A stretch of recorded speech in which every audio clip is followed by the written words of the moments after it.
ನಿಮ್ ಪ್ರಕಾರ ಮನೆ ತಗೊಳೋದ್ ಬೆಟರಾ ಇಲ್ಲ ಬಾಡಿಗೆಗಿರೋದ್ ಬೆಟರಾ? ಬನ್ನಿ ನೋಡೋಣ.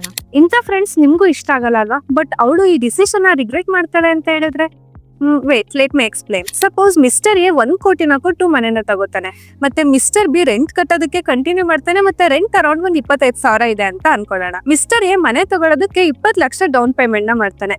ಮಿಸ್ಟರ್ ಬಿ ರೆಂಟೆಡ್ ಅಪಾರ್ಟ್ಮೆಂಟ್ ಅಲ್ಲಿ ಇರೋದ್ರಿಂದ ಅದೇ 20 ಲಕ್ಷನ ಮ್ಯೂಚುವಲ್ ಫಂಡ್ಸ್ ಅಲ್ಲಿ ಇನ್ವೆಸ್ಟ್ ಮಾಡ್ತಾನೆ ಅಂತ ಅನ್ಕೊಳ್ಳೋಣ. ಮಿಸ್ಟರ್ ಎ ಮನೆ ಕಟ್ಟೋದಕ್ಕೆ 80 ಲಕ್ಷ ಲೋನ್ ತಗೋತಾನೆ. 20 ವರ್ಷಕ್ಕೆ 8% ಇಂಟ್ರೆಸ್ಟ್ ಹಂಗೆ ಅವನ ತಿಂಗಳ EMI 66,915 ಆಗುತ್ತೆ. ಹಾಗೇನೆ ಲೋನ್ ಮುಗಿಯೋಷ್ಟರಲ್ಲಿ ಅವ್ನ ಟೋಟಲ್ ಲೋನ್ ಅಮೌಂಟ್ ಎಷ್ಟಾಗಿರುತ್ತೆ ಗೊತ್ತಾ? 1,60,59,000. ಈಗ ಮಿಸ್ಟರ್ ಬಿ ನ ನೋಡೋದಾದ್ರೆ ಅವನು ತಿಂಗಳಿಗೆ ಒಂದು 67,000ನೇ ಖರ್ಚು ಮಾಡ್ತಾನೆ.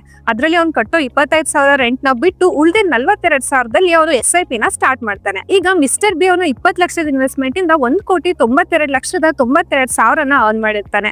ಹಾಗೇನೆ 20 ವರ್ಷಕ್ಕೆ ಕಟ್ಟಿದ SIP ಇಂದ 3,86,34,000ನ ಅರ್ನ್ ಮಾಡಿರ್ತಾನೆ. ಸೊ ಟೋಟಲ್ 5,79,26,000 ಕಾರ್ಪಸ್ ಬಿಲ್ಡ್ ಮಾಡಿರ್ತಾನೆ. ಈಗ ಮಿಸ್ಟರ್ ಎ ಅವ್ನ ಮನೆನ 3 ಕೋಟಿಗೆ ಮಾರಿದ್ರು ಮಿಸ್ಟರ್ ಎ ಮತ್ತೆ ಮಿಸ್ಟರ್ ಬಿ ಟ್ರಾನ್ಸಾಕ್ಷನ್ ಈ ರೀತಿ ಕಾಣಿಸುತ್ತೆ. ನೋಡಿದ್ರಲ್ಲ, ಮಿಸ್ಟರ್ ಎ ಗಿಂತ ಮಿಸ್ಟರ್ ಬಿ ರೆಂಟ್ ನ ಚೂಸ್ ಮಾಡಿ 3,92,00,000 ಜಾಸ್ತಿ ಕಾರ್ಪಸ್ ಬಿಲ್ಡ್ ಮಾಡಿರ್ತಾನೆ. ಆದ್ರೆ ಯಾವ್ದೇ ಲೋನ್ ಇಲ್ದೇನೆ ಫುಲ್ ದುಡ್ಡು ಕೊಟ್ಟು ಮನೆ ತಗೊಂಡ್ರೆ ಗುಡ್ ಐಡಿಯಾ ಅನ್ಸುತ್ತಾ? ಕಾಮೆಂಟ್ ಅಲ್ಲಿ ತಿಳಿಸಿ.